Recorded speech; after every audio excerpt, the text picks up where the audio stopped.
32ویں رات۔ جب 32ویں رات ہوئی تو اس نے کہا کہ اے نیک بخت بادشاہ، جب بڑھیا نے نائی کے بھائی سے کہا کہ کپڑے اتار ڈال، اور وہ اٹھا اور وہ اپنے آپے میں تو تھا ہی نہیں اور اپنے کپڑے اتار ڈالے اور ننگا ہو گیا، تو نائی یہ بیان کرتا ہے کہ لڑکی نے میرے بھائی سے کہا کہ آ ہم دونوں دوڑیں۔ یہ کہہ کر وہ بھی ننگی ہو گئی اور اس سے کہنے لگی کہ اگر تو کچھ چاہتا ہے تو میرا پیچھا کر۔ یہ کہہ کر وہ آگے آگے بھاگی اور میرا بھائی پیچھے پیچھے دوڑا، اور وہ ایک کمرے سے دوسرے میں جاتی اور پھر نکل کر تیسرے میں، اور میرا بھائی اس کے پیچھے لگا ہوا تھا اور شوق اسے بے چین کیے ہوئے تھا، گویا کہ وہ بالکل دیوانہ تھا۔ اب وہ دوڑ کر ایک اندھیرے کمرے میں اس کے آگے پہنچ گئی اور میرا بھائی اس کے پیچھے دوڑتا ہوا اس میں پہنچا اور اس کا پاؤں ایک کمزور جگہ پر پڑا اور وہ نیچے گر پڑا، اور وہ یک بیک کیا دیکھتا ہے کہ وہ بیچ بازار میں ہے، اور وہ بازار چمڑا فروشوں کا ہے، اور وہ چمڑوں پر آواز لگا رہے ہیں اور خرید و فروخت کر رہے ہیں۔ جب انہوں نے اسے اس حالت میں دیکھا کہ وہ ننگا ہے اور اس کی داڑھی اور بھویں مونڈی ہوئی ہیں اور چہرہ لال رنگا ہوا ہے، تو وہ اسے دیکھ کر چلائے اور تالیاں پیٹنے لگے اور اسے چمڑوں سے خوب مارا۔ وہ ننگا تو تھا ہی، مار سے بے ہوش ہو گیا، اور وہ اسے ایک گدھے پر بٹھا کر حاکم کے حوالے کر آئے۔ حاکم نے ان سے پوچھا کہ کیا بات ہے؟ انہوں نے کہا کہ یہ ایسی حالت میں وزیر کے محل سے ہمارے اوپر گرا تھا۔ حاکم نے اسے 100 درے لگائے اور بغداد سے شہر بدر کر دیا۔ میں اس کے پیچھے جا کر اسے پوشیدہ طور سے شہر میں لے آیا اور اس کا کھانا پینا مقرر کر دیا، اور اگر مجھ میں مروت نہ ہوتی تو میں اس جیسے شخص کا متحمل نہ ہو سکتا۔ نائی کے تیسرے بھائی کی کہانی۔ میرے تیسرے بھائی کا نام فقیق ہے اور وہ اندھا ہے۔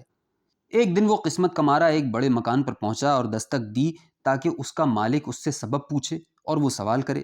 مکان کے مالک نے کہا کہ کون ہے، لیکن اسے کوئی جواب نہ ملا۔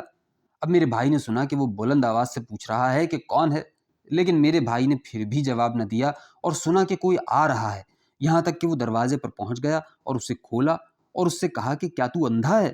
میرے بھائی نے جواب دیا کہ ہاں۔ اس نے کہا کہ مجھے اپنا ہاتھ دے، اور اس نے اسے اپنا ہاتھ دیا، اور اس امید پر کہ شاید وہ اسے کچھ دے گا، لیکن وہ اس کا ہاتھ پکڑ کر مکان کے اندر لے گیا اور زینے پر چڑھتے چڑھتے سب سے اوپر کی منزل پر پہنچ گیا، اور میرا بھائی اپنے دل میں کہہ رہا تھا کہ یا تو وہ اسے کھانا کھلائے گا یا کچھ بھیک دے گا۔ جب وہ سب سے اوپر پہنچ چکا تو اس نے کہا کہ اے اندھے، کیا چاہتا ہے؟ اس نے جواب دیا کہ خدا کے لیے کچھ دے۔ اس نے کہا کہ خدا تجھے زیادہ دے۔ میرے بھائی نے کہا کہ اے فلاں، یہ تو نے مجھ سے نیچے ہی کیوں نہ کہا؟ اس نے جواب دیا کہ اے کمینے، جب میں نے تجھے پہلی بار آواز دی تھی تو نے بھی تو جواب نہیں دیا تھا۔ میرے بھائی نے کہا کہ اس وقت تو میرے ساتھ کچھ بھلائی نہیں کرنا چاہتا ہے؟ اچھا مجھے زینے سے نیچے اتار دے۔ اس نے جواب دیا کہ راستہ تیرے سامنے ہے۔ میرا بھائی اٹھ کر آگے بڑھا اور اترتے اترتے یہاں تک پہنچا کہ اس کے اور دروازے کے درمیان 20 پٹریاں باقی رہ گئیں۔ اب اس کا پاؤں پھسلا اور وہ گر کر دروازے کے پاس آ پڑا اور اس کا سر پھٹ گیا، اور وہ باہر نکلا اور اسے معلوم نہ تھا کہ کہاں جائے۔ اتنے میں اسے اس کے چند اندھے رفیق مل گئے اور انہوں نے اس سے پوچھا کہ آج تو نے کتنی کمائی کی؟ اور اس نے ان سے اپنی ساری سرگزشت بیان کر دی اور ان سے کہا کہ اے میرے بھائیو، میں چاہتا ہوں کہ جو درہم میرے پاس باقی رہ گئے ہیں ان کو نکال کر اپنے اوپر خرچ کروں۔ مکان کا مالک اس کے پیچھے پیچھے لگا ہوا تھا اور اس کی باتیں سن رہا تھا، لیکن نہ میرے بھائی کو اس کی خبر تھی اور نہ اس کے ساتھیوں کو۔ اب میرا بھائی اپنے گھر پہنچا اور اندر گیا، اور وہ شخص بھی اندر چلا گیا، اور میرے بھائی کو اس کی خبر نہ ہوئی، اور میرا بھائی بیٹھ کر اپنے ساتھیوں کا انتظار کرنے لگا۔ جب وہ داخل ہوئے تو اس نے کہا کہ دروازہ بند کر دو اور مکان کی تلاشی لو، کہیں ایسا نہ ہو کہ کوئی غیر آدمی ہمارے پیچھے پیچھے آ گیا ہو۔ جب اس شخص نے میرے بھائی کو یہ کہتے سنا تو اٹھ کر ایک رسی سے لٹک گیا جو چھت میں بندھی ہوئی تھی۔ انہوں نے سارے مکان کو چھان ڈالا اور کسی کو نہ پایا، اور واپس آ کر میرے بھائی کے پاس بیٹھ گئے اور اپنے اپنے درہم نکال کر گننے لگے تو 12,000 درہم نکلے۔ ان کو انہوں نے مکان کے ایک کونے میں رکھ دیا، اور ہر ایک نے محض اتنے درہم لے لیے جتنے کی اسے ضرورت تھی، اور باقیوں کو زمین میں گاڑ دیا۔ اب انہوں نے کچھ کھانا نکالا اور بیٹھ کر کھانے لگے، لیکن میرے بھائی نے اپنے پہلو میں کسی غیر آدمی کے چبانے کی آواز سنی اور اپنے ساتھیوں سے کہا کہ ہمارے ساتھ کوئی غیر آدمی ہے۔ یہ کہہ کر اس نے اس شخص کا ہاتھ پکڑ لیا جو مکان کا مالک تھا، اور سب نے مل کر اسے خوب پیٹا۔ جب وہ دیر تک اسے پیٹ چکے تو چلانے لگے کہ اے مسلمانوں، ہمارے یہاں چور گھسا ہے اور ہمارا مال چرانا چاہتا ہے۔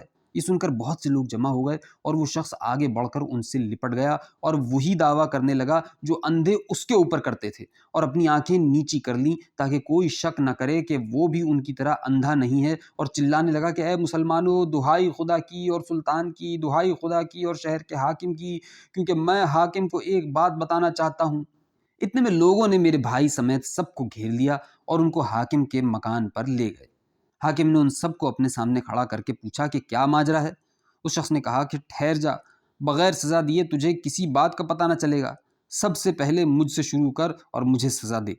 اور پھر اس میرے سردار کو، یہ کہہ کر اس نے اپنے ہاتھ سے میرے بھائی کی طرف اشارہ کیا۔ اب لوگوں نے اسے لٹا کر اس کی پیٹھ پر 400 ڈنڈے مارے۔ جب کسی قدر مار سے اسے تکلیف ہوئی تو اس نے ایک آنکھ کھول دی، اور جب اور مار پڑی تو دوسری آنکھ بھی کھول دی۔ حاکم نے کہا کہ اے ملعون، یہ کیا حرکت ہے؟ اس نے کہا کہ مجھے جان بخشی کا پروانہ مہر لگا کر دے تو میں سارا بھید کھول دوں۔ ہم چاروں اپنے آپ کو اندھا بنا کر زبردستی لوگوں کے پاس پہنچ جاتے ہیں اور مکانوں میں داخل ہو کر عورتوں کا نظارہ کرتے ہیں اور ان کو بدراہ کرتے ہیں۔ اس طرح سے ہمارے پاس بڑی دولت جمع ہو گئی ہے جو 12,000 درہم ہے۔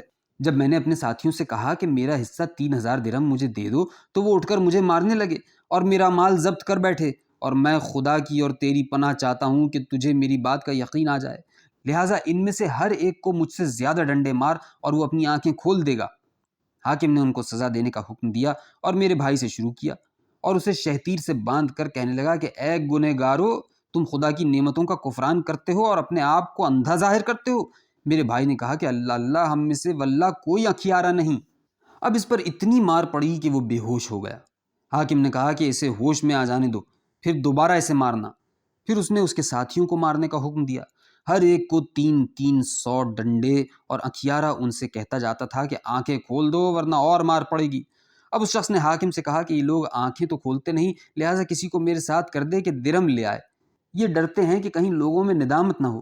حاکم نے درم منگوا کر ان میں سے 3,000 درم جو اس کا حصہ تھا اسے دے دیا اور باقی کو ضبط کر لیا اور تینوں کو شہر بدر کر دیا۔ اے امیر المومنین، اب میں جا کر اپنے بھائی سے ملا اور حال پوچھا، اور اس نے وہ ماجرا بیان کیا جو میں نے ابھی تجھ سے کہا ہے، اور میں اسے چھپا کر شہر میں لے آیا اور اس کے لیے پوشیدہ طور سے کھانے پینے کا انتظام کر دیا۔ خلیفہ میرا قصہ سن کر ہنسا اور کہنے لگا کہ اسے انعام دے کر رخصت کر دو۔ میں نے کہا کہ واللہ، جب تک میں امیر المومنین سے اپنے سب بھائیوں کی سرگزشت نہ بیان کر لوں میں کچھ نہیں لینے کا، کیونکہ میں بہت کم گو ہوں۔